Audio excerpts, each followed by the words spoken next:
এক সময়ের প্রাণচাঞ্চল্য ঘেরা রেশম বীজাগার এখন কেবলই শুনশান নীরবতা। 2019 সাল থেকে পুরোপুরি বন্ধ রয়েছে পুল বা রেশম পোকা পালন। তবে সীমিত পরিসরে 29 বিঘা জমিতে করা হচ্ছে শুধুমাত্র তুঁত চারা উৎপাদন। এ কারণে বেকার হয়ে পড়েছে শতাধিক শ্রমিক। এখন কাজ করছে মাত্র 20 থেকে 22 জন। এর মধ্যে অনেকেই চলে গেছেন অন্য পেশায়, কেউ কেউ শেষ বয়সে রয়েছেন কষ্টে। এখানে ডিম পাড়াইতো পোকা দিয়ে, ডিম পাড়ানি পরে এটা চুরি দিয়ে ডিম পাড়াইয়ে পরে এখান থেকে আবার বাচ্চা ফোটাইতো। আস্তে আস্তে বাচ্চা থেকে গুটি তৈরি হইতো, রেশম গুটি। পুল পালন বন্ধ থাকায় 7টি পুল ঘর এবং রেয়ারিং হাউস বন্ধ থাকায় নষ্ট হচ্ছে সরঞ্জামাদি। 8টি স্টাফ কোয়ার্টার সহ সব ভবনগুলো এখন বেহাল দশা। চুরি হয়ে যাচ্ছে দরজা জানালা সহ অন্যান্য জিনিসপত্র।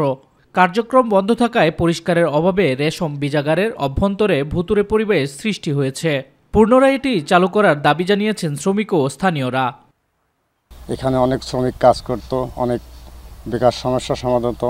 এখন আর সেই প্রাণচাঞ্চল্য নাই, কোনো স্টাফ নাই। বছর পাঁচেক কাছে কাজ বন্ধ হয়ে গেছে, চারার পরে রপ্তানি হয় যেটুকু ওইটুকু কাজ করে আমারে। সারা বাংলাদেশে 11টি বীজাগার আছে, 11টি বীজাগার চলমান আছে, শুধুমাত্র ঈশ্বরদী বীজাগারটি বন্ধ করে রেখেছে।